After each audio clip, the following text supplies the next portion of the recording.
Precisar do outro é ter coragem. É ter coragem de satisfazer uma necessidade inerente do ser humano. É não negar que essa necessidade existe. Nós precisamos do outro, sim.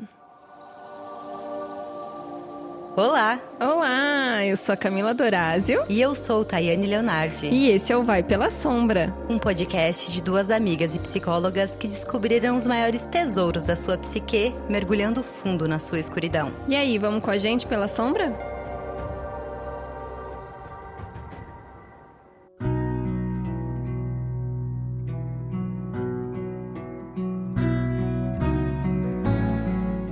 Então, hoje nós vamos falar sobre a caçada, quando um coração é um caçador solitário. E nesse conto a gente vai discutir porque por mais que seja o maior anseio da nossa alma buscar um vínculo profundo e significativo, isso tem sido uma conquista cada vez mais rara ou efêmera para cada um de nós. Exatamente, estamos aqui, tô até nervosa, ansiosa, estamos num setup aqui super chique, estamos gravando agora num estúdio, gente, estou me sentindo... Adulta na vida. Adulta na vida.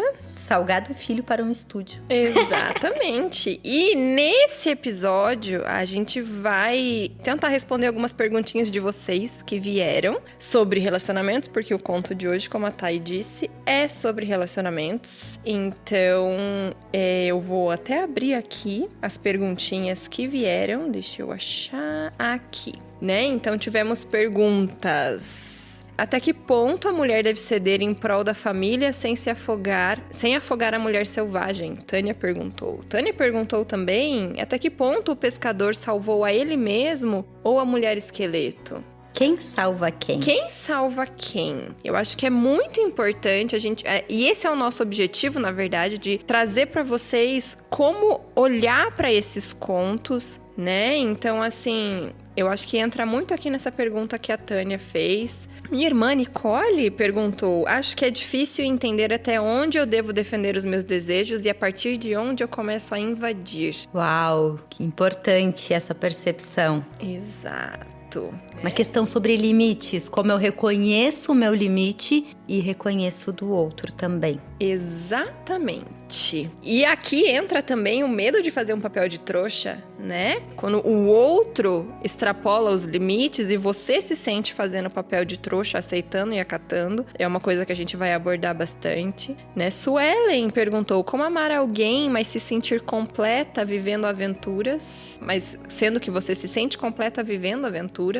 E relacionamentos tóxicos, como se livrar? Ótimo, e eu acho que a gente pode começar com o conto, então. Vamos. Você é a nossa contadora de conteira. Contos. Vamos lá. Reza a lenda que uma moça fez algo muito grave, mas que ninguém mais lembra o quê. Mas por essa razão, o seu pai levou até o penhasco mais alto e, sem dó nem piedade, atirou-a de lá para o mar. A moça cai no mar e as criaturas oceânicas começam a devorar a sua carne, e a maresia começa a corroer parte dos seus ossos, e corais começam a se instalar no que um dia foram os receptáculos dos seus olhos. Essa região ficou mal assombrada e ninguém mais pescava por lá, até que um pescador desavisado, um pescador que costumava se gabar de suas pescas, foi um dia tentar garantir o almoço por lá.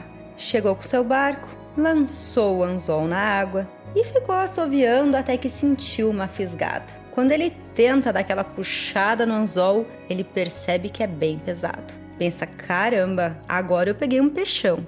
Agora sim. E ele tenta um pouco mais e ele percebe que tá muito pesado. Ele fala: vou ficar dias sem pescar, agora eu vou alimentar uma comunidade inteira. Agora eu pesquei a pesca da minha vida. E ele se vira de costas para tentar fazer um suporte que ajude ele a puxar a linha e não percebe aquele crânio branco da mulher esqueleto submergindo da água. E quando ele se vira de novo, o coração dele palpita, os olhos dele chegam nos joelhos. Ele quase morre de um infarto quando ele encara de perto aquele esqueleto aterrorizante. E aí ele começa a navegar e bater e remar muito rápido para tentar fugir dali. Só que ele não percebe que o anzol permanece preso naquele esqueleto. Então ele, a porta do barco, ele sai correndo por lamas e sai correndo por gramas e sai correndo por estradas. E ele vai indo por todos os ambientes e aquele esqueleto preso no anzol percorre e persegue ele. E como ele tava olhando de baixo, parece que aquele esqueletão tava assim, de braços abertos para devorá-lo. E ele segue correndo ainda até que ele chega num iglu que ele mora. E ele tranca a porta, apaga todas as luzes e fica lá no escurinho e pensa: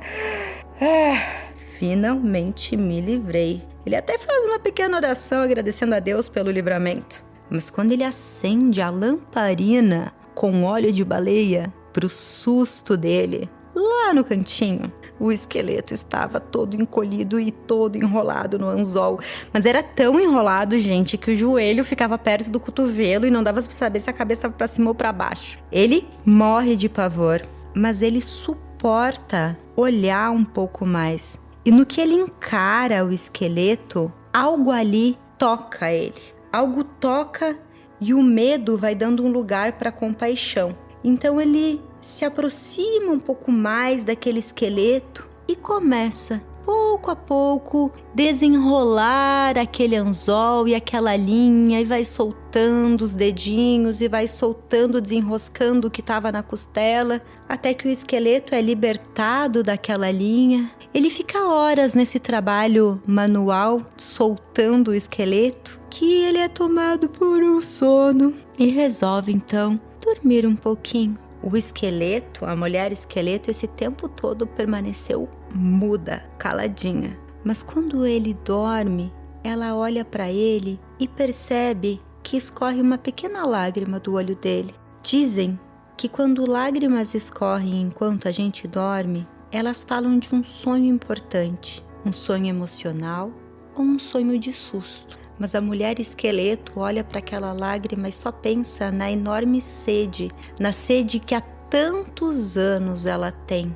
E então ela se aproxima do pescador e sorve aquela lágrima que parece que de uma gota tem 1000 mililitros de água. E ela sorve aquela lágrima e mata a sua sede. E de repente ela olha para o coração do pescador e ela lembra de um tambor. E lembrando de um tambor, ela arranca o coração do pescador e ela começa a tamborilhar naquele coração. E ela vai tamborilhando e cantando e pedindo naquele canto que é um canto que cura a alma, que se nasçam carne no seu corpo com curvas, e a carne nasce. E ela pede que se nasçam seios fartos para ela nutrir quem se aproximar dela. E ela pede que se nasça uma fenda entre as pernas dela. E ela vai fazendo esses pedidos e tendo esses pedidos realizados. E ela vai se tornando uma mulher. E então ela devolve o coração para o pescador, mas não sem antes um último pedido, que as roupas dele sejam arrancadas. E as roupas dele são arrancadas e ela se deita por debaixo da coberta junto com ele. E eles ali naquele contato pele com pele, liberando a ocitocina, eles amanhecem para um novo dia e para uma nova vida juntos. Dizem por aí que desde então eles peregrinam pelo mundo, felizes e tristes, vivos e mortos, se alimentando das criaturas marinhas que fizeram companhia a ela em todos os anos que ela viveu imersa, sozinha, no fundo do mar. Uau! Era uma vez. Nossa, esse conto me emociona demais, me arrepia até o último fio de cabelo. E eu acho que ele me toca muito por uma frase simples do início, que é: o pecado que a condenou a estar embaixo do fundo do mar é um pecado que ninguém mais lembra. Ninguém mais lembra por quê, mas... E eu fico pensando, quantas vezes a gente se condena, quantas vezes a gente condena o outro A morte simbólicas, a exílio, a exclusão, quantas coisas que até hoje a gente está condenado na nossa vida, que a gente não se permite viver, que a gente acha que não é para nós, que a gente acha que a gente merece ficar lá sendo carcomido, que eu não mereço submergir porque um dia um pecado foi cometido, mas é um pecado que ninguém se lembra mais. Então, essa condenação eterna por coisas que ninguém mais lembra. Exato. Então, ele começa me tocando ali. E eu acho que é muito importante a gente olhar para isso, né, da gente se condenar e se relegar a um lugar de não merecimento de mais nada, né, tem muita culpa. E aonde tem culpa, tem um conflito ético. E é aí que a gente tem que olhar na análise quais são os conflitos éticos que nós temos, mas não um conflito ético lá fora, um conflito ético nós com o nosso self. Onde nós não estamos sendo éticas, onde nós não fomos éticas e éticos, né? Porque eu sei que tem homens que nos escutam também. E o que é que eu preciso fazer ou deixar de fazer para que essa relação ética se restabeleça, se reestruture, se revigore, volte a viver, né? Então, fazer ou deixar de fazer. E muitas vezes é a morte de alguém, de alguma coisa, né? De alguém. Deixar morrer. E deixar morrer. Simbolicamente, alguém. Deixar morrer simbolicamente um emprego, né? E às vezes aqui no mundo, isso se reverbera aqui no mundo, aqui fora também. Ou só deixar de morrer a condenação. Exato. Não se condenar perpetuamente por algum erro do passado, porque às vezes o que tem que deixar morrer é o nosso código moral. Exato. Porque às vezes o meu código moral, ele é muito rígido, ele tem muita coisa que não cabe, senão eu já tô errada. E às vezes o que tem que morrer é a nossa própria constituição interna. Ela precisa de novas emendas, ela precisa de atualizações. Ou eu preciso também dizer que pronto, agora acabou. Agora a culpa acabou, a culpa precisa também ficar no passado e eu posso me autorizar, né? Não esperar que alguém vai vir me fisgar para me autorizar. Às vezes eu preciso mesmo decidir. Em alguns momentos que a decisão tá pronta. Mas indo pro campo do amor, gente, pensando no flerte, como esse negócio de eu tô aqui, agora eu peguei um peixão. Quem nunca, quando conheceu alguém novo, pensou, agora sim. Agora sim, porque isso vai compensar todos os meus anos. Agora encontrei essa pessoa ideal e com essa pessoa tudo vai ser bom. Olha só, ele até gosta daquela banda de desconhecida que ninguém mais conhece, só eu achava que eu conhecia. E ele conhece aquela banda. A gente tem o mesmo ascendente, agora sim. É o cara da minha vida. Então, por trás de toda a sensação de que agora eu peguei um peixão, existe sim um chamado para uma relação, mas um chamado para preparação também de uma frustração que vai se suceder esse primeiro estágio de apaixonamento e que pode não acabar com a relação, mas abrir espaço para que a relação se aprofunde. Sim. Porque aí eu conheci aquele peixão. Quando eu vou conhecendo um pouco além do aparente, eu percebo que ele gosta sim daquela banda, mas ele tem uns hábitos bem esquisitos. Ou eu não bebo e ele gosta de beber e fumar maconha todo dia.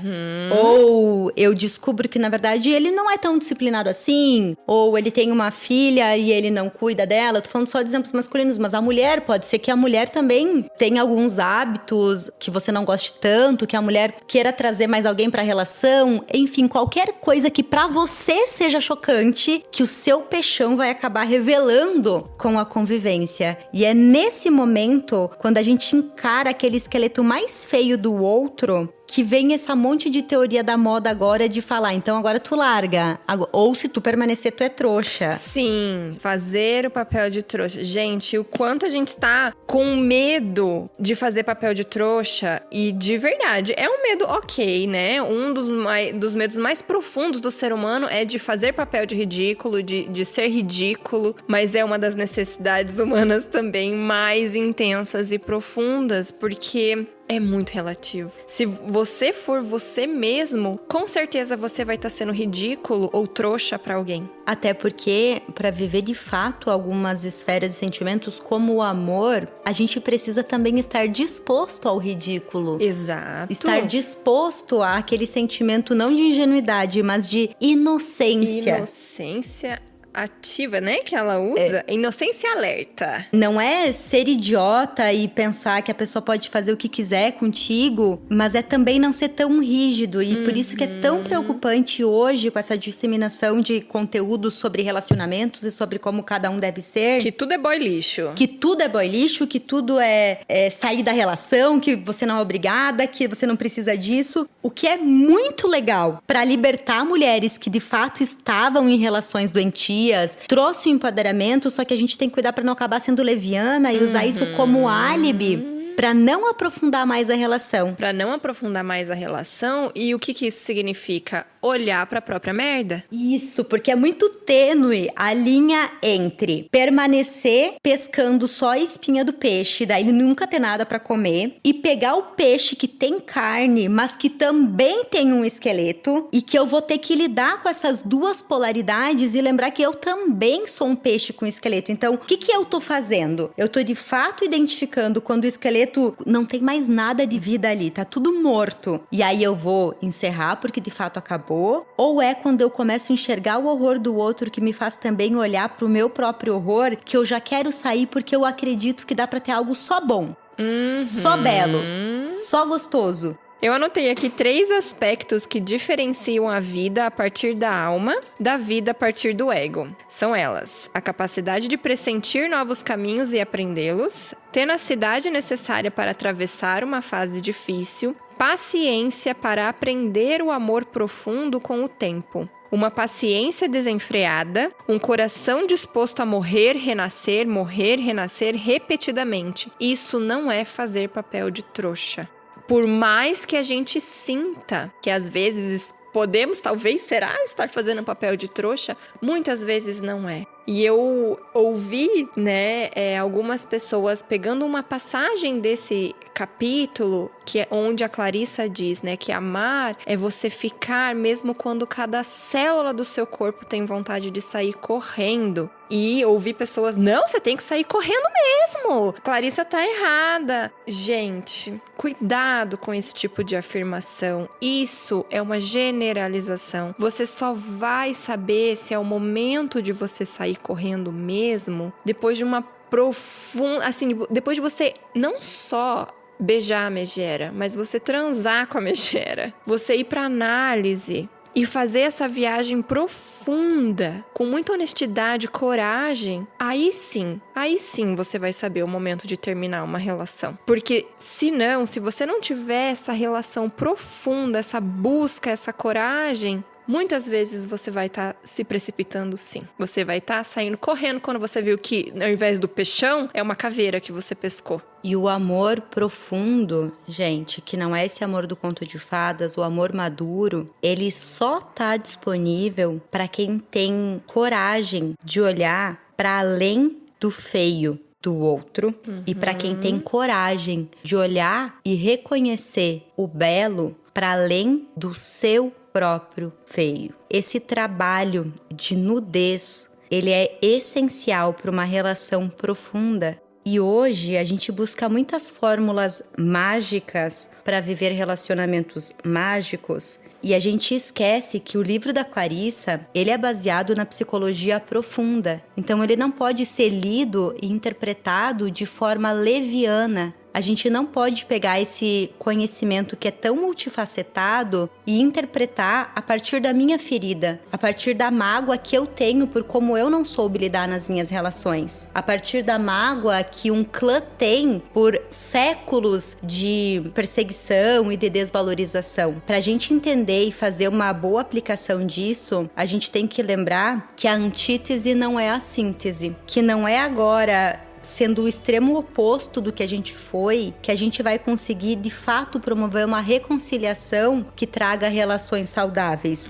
Que a gente tem que olhar para além da dor. Então, não é... Eu queria muito deixar claro que a gente não tá dizendo assim, sofra e aguente, que seja mulher de malandro ou seja homem de malandra. Não é isso. A questão é a gente lembrar que nas nossas relações, que todo mundo que vem pra nossa vida, essa pessoa fala algo de nós. Esse encontro, ele não é por acaso. Ele também fala de um profundo ou meu ou do meu sistema familiar. Então, antes de saber, já acabou a minha relação, eu tenho que me perguntar, por que eu tô dando pra alguém o poder de falar sobre isso? Segundo, qual que é o meu padrão de relacionamentos? Eu costumo aprofundar na relação? Diante dos desconfortos, eu tenho o padrão de fuga e esquiva? Eu costumo sair, meus relacionamentos acabam rápido ou não? Eu geralmente fico para além da dor. Qual que é o padrão dos relacionamentos das mulheres da minha família? Porque respeitando o quanto tu é única, tu é único, essa é uma resposta única e só tu vai saber dar. No Barba Azul, eles falam, quando tu reconhece a fera, mesmo que tu saiba que tu quer matar ela, tu não chega e ataca. Primeiro tu recua e dá a volta. Sim. E chama os irmãos. Então, nesse caso, também, a primeira coisa é ter coragem de se questionar. Eu acho muito corajoso isso, né? Tem gente que tem vergonha de falar na terapia que tá questionando a relação porque acha que é o fim. Gente, questionar a relação significa que ela tá viva. Mas ter a coragem de questionar e suportar não ter a resposta. Eu só queria complementar aqui, esse medo de ser ludibriado, esse medo de ser feito de trouxa, está por trás de dores antigas. Eu acho muito importante a gente olhar com muita seriedade e delicadeza, cuidado mesmo para as nossas questões antigas, que podem vir de padrões familiares e nossos próprios padrões, porque assim, se alguém me diz, né, que você tá fazendo papel de trouxa, você tem que terminar com essa relação agora. Mas se é um padrão de comportamento que você tem, você não sabe existir de outra forma. E se você terminar sem estar pronta pra terminar, por mais que seja um relacionamento que tá te causando dores nesse momento, você vai quebrar, porque você não sabe existir de outra forma, você vai se violentar. Então, por isso, se você está num relacionamento que está te provocando muita dor, e as pessoas estão te falando que você tá fazendo papel de trouxa, vá procurar ajuda para saber se é o momento de sair. Se não for, para criar suporte interno para que isso aconteça. Porque às vezes a gente também só tá querendo fugir de um grande aprendizado. A Clarissa, nesse conto, tem uma frase que eu gosto muito, que é: quando o discípulo está pronto, o mestre aparece. E a gente pensa que os mestres vão ser caras assim, papais, né? Assim, cabelinho branco, ou pessoas bem acolhedoras. Mas todas as pessoas da nossa vida, elas são os nossos mestres. E como na graduação, geralmente os professores das cadeiras mais importantes, eles são os mais difíceis, impenetráveis e incorruptíveis. Os mestres da escola da vida, eles também podem estar travestidos de características bastante difíceis de conviver. Eu não tô dizendo que esse teu relacionamento, ele é o cara com quem tu vai permanecer os próximos 20 anos. O que eu tô dizendo é, se hoje tu tá nessa relação, te pergunta o que tem que aprender ainda.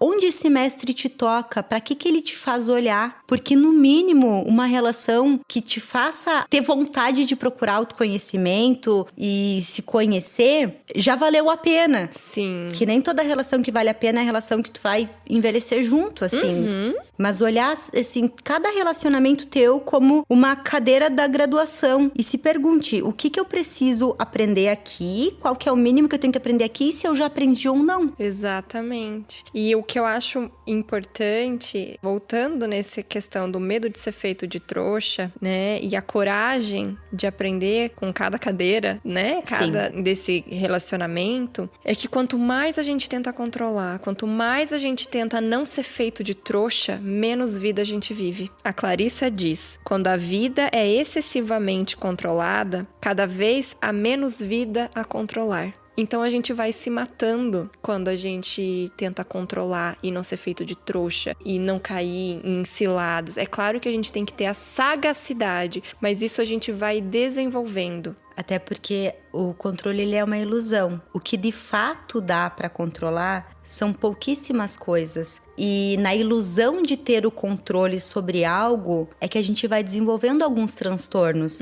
Por exemplo, é a ilusão de controle que tá no germe de muitos dos transtornos alimentares. Sim. Nos transtornos também de vigorexia, né, que é do exercício físico, no toque. Por trás disso tudo, tá a minha ilusão de que eu tenho controle sobre o que eu como, sobre quanto eu durmo, sobre quanto eu treino, sobre como o quadro fica. Todas essas são doenças do controle. E não existiriam se a gente não partisse de uma crença, de uma ilusão de que é possível controlar. Então, quanto mais controle, mais estéril. Mulheres, quantas de vocês já fizeram dieta? Quanto mais vocês estão controlando o que vocês vão comer, mais ou menos prazer na relação com a comida, mais ou menos o nutrir é vivo. Chega um momento que é tanto controle que tu tá contando tua mastigação, tá pesando tua comida, e usem isso como uma metáfora pra vida, porque a gente leva assim isso pro relacionamento. Não levo. Claro que a gente leva, gente. Olha, a gente fica analisando uma pessoa pela idade, se trabalha ou não trabalha, se tem filho ou não tem filho, como transa, tamanho do pinto. A gente fica olhando para as pessoas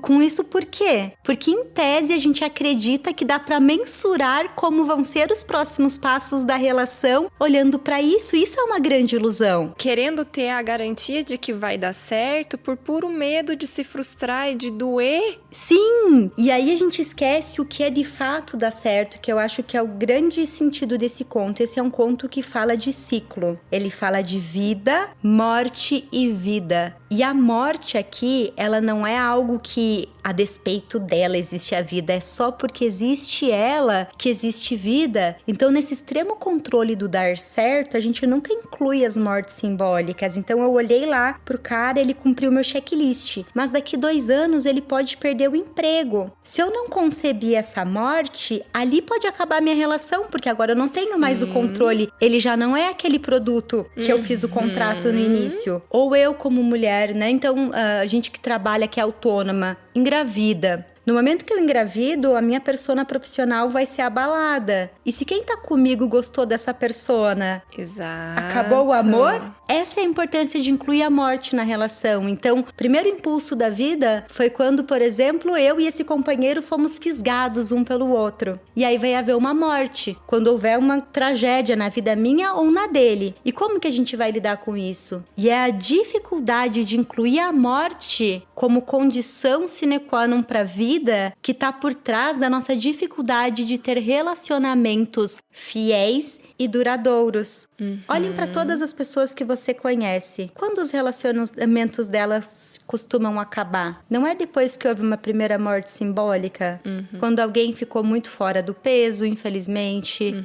Quando alguém adoece. Quando se perde um filho ou quando nasce alguém. Se a nossa cultura não tivesse tanto medo da morte, incluísse a morte no dia a dia, quando os processos assim acontecessem, nós entenderíamos como inverno. A gente se prepararia para viver aquilo como a gente se prepara para viver o inverno. A gente muda as roupas de lugar no guarda-roupa, a gente tem aquecedorzinho, mesmo aqui no Brasil, né, que não tem calefação. Então, se a gente trouxesse a existência do inverno para a relação, a gente se prepararia para viver ele e a gente também passaria por ele com a certeza de que a primavera vai voltar? Sim. Se eu olhar para cada morte, para cada transição, para cada tristeza como um passo antes da nova vida, fica bem mais fácil fazer essa travessia pela floresta escura. Exato. E é aí nesse ponto que as pessoas acham que, estamos passando por um inverno, né? E já é julgado. Não, fica dando murro em ponta de faca, essa pessoa fica insistindo nesse relacionamento, né? E a Clarissa coloca, né, a questão da inocência alerta. E ela coloca aqui que para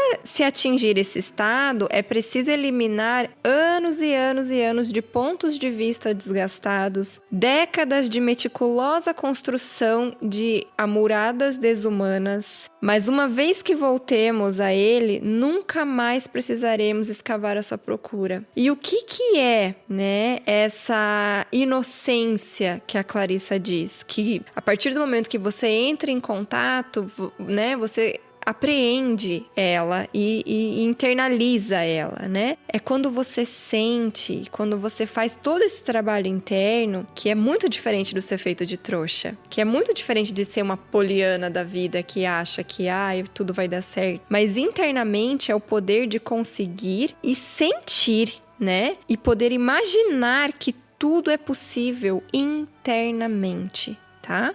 E não ter medo de pronunciar os desejos da sua alma. Não ter medo de desejar porque acredita que a sua necessidade será satisfeita. E ela será satisfeita porque neste processo você se tornou seu próprio curandeiro. Você e o seu self trabalham juntos nisso. E é um imenso alívio acreditar que a sua alma vai se realizar. A união com a natureza da vida, morte e vida é propiciada quando se chora o seu sentimento verdadeiro. E assim nós concluímos este episódio. No próximo a gente vai falar como é que a gente se aproxima um pouco mais desse estado. Que perguntas, que canto a gente precisa cantar, né? Para que a gente consiga sentir, começar a sentir essa inocência alerta. Que faz com que a gente tenha essa convicção interna de que tudo é possível. E tudo é possível internamente, gente. E se a gente tem esse impulso de acreditar na nossa própria transformação, por que é que a gente não pode acreditar também que numa relação o interno do outro vai ser tocado e transformado? Então, é importante ficar aqui que o primeiro passo para ter um relacionamento profundo com outra pessoa é eu conseguir reconhecer que eu preciso do outro. E que isso não é ser dependente. Não, isso não é ser dependente. Precisar do outro é ter coragem. É ter coragem de satisfazer uma necessidade inerente do ser humano. É não negar que essa necessidade existe. Nós precisamos do outro, sim.